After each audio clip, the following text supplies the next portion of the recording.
সম্মানিত ভিউয়ার্স, আজকের ভিডিও সৃষ্টিপ্রেমিক দরবার শরীফের ভক্ত আশিকিন এবং সত্যের সন্ধানী যারা রয়েছেন তাদের জন্য। আলেম 7 প্রকার, সেটা অন্য সময় আলোচনা করব। আজকে শুধু 2 প্রকার আলোচনা করব। প্রথমত একটা হলো ভাষাজ্ঞানী, আরেকটা হলো তত্ত্বজ্ঞানী। এখন আরব দেশের ভাষা জানলেই, আরবি ভাষা জানলেই আলেম, এটা ভাবা যাবে না, ভাষা জ্ঞানী। কিন্তু আল্লাহ রাসূলের জ্ঞানী নন, তত্ত্বজ্ঞানী নন। কেন বলছি এবার শুনুন। আরব দেশের মেথর, মুসি, কুলি, চামার, সান্ডাল, একটা সর্বক্ষেত্রের মানুষ, ইহুদি, নাসারা, হিন্দু, বৌদ্ধ, অর্থাৎ যেই জাতি আরব কান্ট্রিগুলোর এরিয়াতে রয়েছে তারা সবাই আরবি ভাষা জানে। আরবি ভাষা জানলেই আলেম, অর্থাৎ খোদা তত্ত্বজ্ঞানী আলেম, এটা ভাবা যাবে না।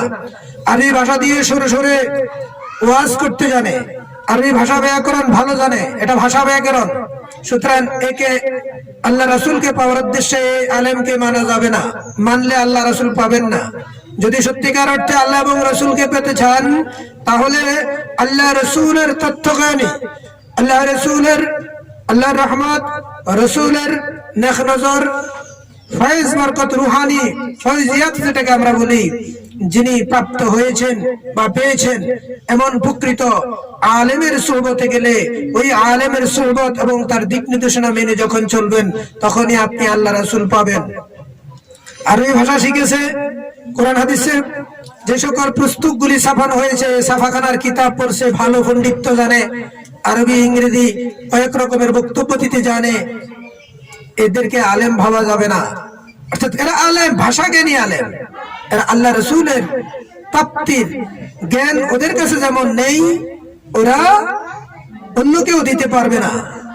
কিন্তু এই ভাষা জ্ঞানীর মাধ্যমেও আবার কিছু আলেম রয়েছেন যারা সাধনা বলে কিংবা সত্য আলেমদের সোহবতে গিয়ে, ওলি আল্লাহর সোহবতে গিয়ে, আহলে বায়তের সোহবতে গিয়ে যখন তারাও ওই তত্ত্বপূর্ণ জ্ঞান হাসিল করেছেন, নিজেরাও খোদার রহমত প্রাপ্তি সৌভাগ্য হয়েছে এবং তারাও অন্যকে সেই রকম খোদা প্রাপ্তির পথ প্রদর্শন করতে পারেন।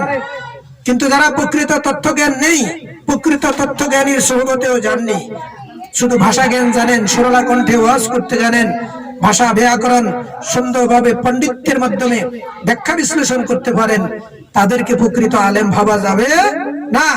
আরবি ভাষা জানা মানেই আলেম না, এইটুকু মাথায় রাখবেন। আলেম ওই ব্যক্তি, অর্থাৎ আল্লাহ রাসূলের প্রাপ্তির জ্ঞানের মাধ্যমে। জ্ঞানী বহু রকম রয়েছে, যেমন যন্ত্রজ্ঞানী, যারা এসি ফ্রিজের কাজ করে। আমাদের একজন আশেপাশে দরবারের, উনি এসির কাজ জানে, কিন্তু আমি তো এসির কাজ জানি না, কিন্তু ওটাও তো একটা জ্ঞান। এই জ্ঞানে না, আমি ওই জ্ঞানীকে সন্ধান করতে বলেছি যিনি নিজেও আল্লাহ রাসূলের সন্ধান জানেন, আল্লাহ রাসূলের জ্ঞান, প্রাপ্তির জ্ঞান দিতে পারেন। ওই রকম আলেমকে অনুসরণ করবেন, মানবেন। যেমন একটু আগে আমার একটা সন্তানকে জিজ্ঞেস করেছিলাম ইন্টারনেট মানে কি, বলতে পারলো না। কেন পারলো না? আসলে ওই বিষয়ে গবেষণা নেই, পড়ে গেছে। ইন্টারনেট বলছিলাম আন্তর্জাল, যেটাকে দর্শন বিদ্যায় বলা হয় বিশেষ কারেন্ট বা শক্তি, যেটা সারা পৃথিবীকে এভাবে আগলি ধরে আছে। এই নেটের মাধ্যমে যখন আমরা এখান থেকে কথা বলি, পৃথিবীর ওই প্রান্তে যে কোনো ব্যক্তি সেটা শুনতে পান, ভিডিওতে হলে দেখতে পান। কিন্তু দেখেন মোবাইল, এখানে একটি কথা বলেছিলাম, ইন্টারনেট যেভাবে পৃথিবীকে গোলাকার ভাবে, অর্থাৎ সর্বভাবে আন্তর্জাল আটকে আছে, ঠিক সেইভাবে আল্লাহ এবং রাসূল এই কুদরতি ভাবে পৃথিবীকে বেষ্টন করে আছে। এজন্য বলা হয়েছিল রব্বুল আলামিন, আরেকজন রাহমাতাল লিল আলামিন। একজনের নাম রব্বুল আলামিন, আরেকজন রাহমাতাল লিল আলামিন। রব্বুল আলামিন সারা পৃথিবীর, যেমন সমস্ত সৃষ্টি জগৎ, সমস্ত সৃষ্টি জগতের রব, আর রাসূল সাল্লাল্লাহু আলাইহি ওয়াসাল্লাম সমস্ত সৃষ্টি জগতের রহমত। রব্বুল আলামিন, রাহমাতাল লিল আলামিন। সম্মানিত ভিউয়ার্স, তাহলে আল্লাহ এবং রাসূল হাজির ও নাজির, কেন দেখতে পাই না? এইবার আপনাকে বলি, এখন বিজ্ঞান দিয়ে জ্ঞান দিচ্ছি। আপনার হাতের মোবাইলের একটা আইসি, একটা পার্টস, একটা ক্যামেরা, যেটা কোনোভাবে একটু নষ্ট করে দেন, মেমোরিটা নষ্ট, আপনি ইন্টারনেট আর দেখতে পাবেন না, কিছুই দেখতে পাবেন না। দেখতে হলে আপনার মোবাইলে যেমন সমস্ত যন্ত্রপাতি ঠিক থাকতে হবে এবং ব্যাটারির চার্জ থাকতে হবে, নেট কানেকশন থাকতে হবে, তবেই আপনি ইন্টারনেটে যে ভাসমান সমস্ত ছবি দর্শন সমস্ত আলোচনা আপনি দেখতে পাবেন। কোনো একটা যন্ত্র যদি নষ্ট হয় কিংবা চার্জ যদি মোবাইলে না থাকে কিংবা নেটের কানেকশন যদি না থাকে, তাহলে আপনি যেমন ইন্টারনেটের ভাসমান জিনিসগুলো আপনি দেখতে পারবেন না, বাতাসে ভেসে বেড়াচ্ছে সেই জিনিস দেখতে পাবেন না। তেমনি রূপে আপনি যদি আল্লাহ এবং রসুলকে দেখতে চান, আপনার ভিতর বাহির, আপনার এই বডি, এই যন্ত্রকে ঠিক করতে হবে এবং এই যন্ত্রে নেটের কানেকশন দিতে হবে। কোথায়? ওই যে একটু আগে বলেছিলাম, যিনি আল্লাহ রাসূলের প্রাপ্তির রহমত পেয়েছেন, সে প্রাপ্তির জ্ঞান যিনি দিতে পারেন, তার থেকে সেই নেট কানেকশন, খোলা প্রাপ্তির নেট কানেকশন যখন আপনি দিতে পারবেন, আপনার ভিতর বাহির যখন শুদ্ধ হবে, ওই নেট কানেকশন যখন লাগাবেন, তখন আল্লাহ এবং রসুলকে হাজির নাজির আপনিও দেখতে পাবেন।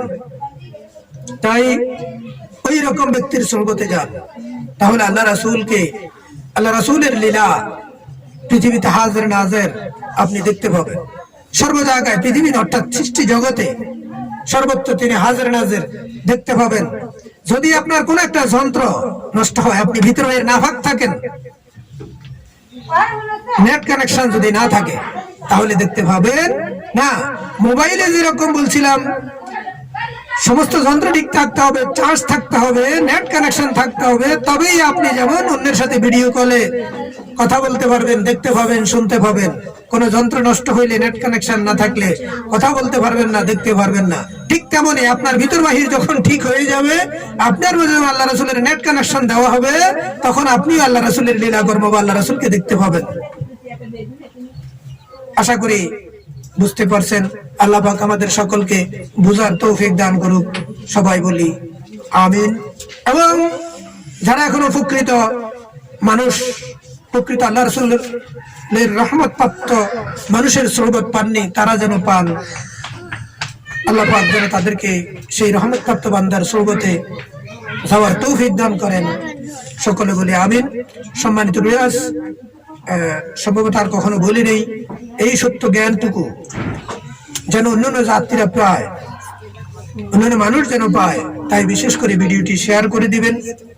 আপনার অন্যান্য ভাইয়েরা যেন, এই মানব সন্তানেরা যেন দেখে তারা সেই সত্য জ্ঞানটুকু হাসিল করে সঠিক পথের সন্ধান করতে পারে, সেই চেষ্টায়, সেই নেক নিয়তে ভিডিওটি শেয়ার করে দিবেন।